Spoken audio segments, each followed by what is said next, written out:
Tat, mau nanya dong Tat. Orang depresi tuh sering dibilang kurang iman atau zikir. Ini tuh gangguan jin atau dari otak aja sih Tat sebenarnya?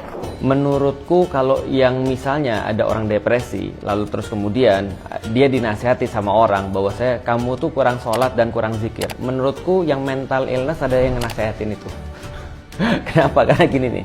Jadi kalau ada orang misalnya ya, lagi dalam kondisi misalnya dia depresi, dia terus kemudian merasa sedih gitu kan ya. Lalu terus kemudian dibilang, kamu kurang zikir, kamu kurang sholat. Lah, emang Rasulullah nggak pernah sedih?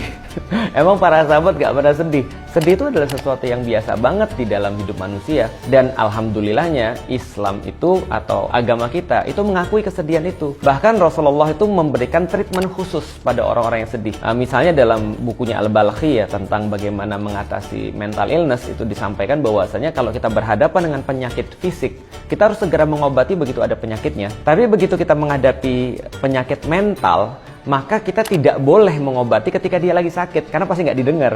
Maka yakinlah, kalau Anda lagi ngomong nih sama orang-orang yang lagi dalam tanda kutip sedih, marah, ataupun apapun, terus kita nasihatin, itu bukan hanya masuk telinga kanan, keluar telinga kiri, tapi bisa jadi dia langsung jadi ketrigger gitu kan ya. Bisa jadi dia marah dan bahkan menjauhi orang-orang yang nasihatin.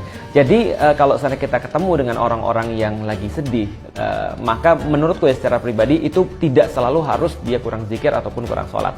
Tapi yang jelas dia perlu teman untuk present, untuk ada di samping dia, untuk minimal tahu bahwasanya dia tuh nggak sendiri. Itu sih yang harus kita lakukan pada teman-teman kita. Jadi jangan langsung dijudge, kurang zikir, kurang sholat, kurang sedekah. Mungkin dia kurang darah aja, atau mungkin kurang uang aja. Mungkin coba ditanyain.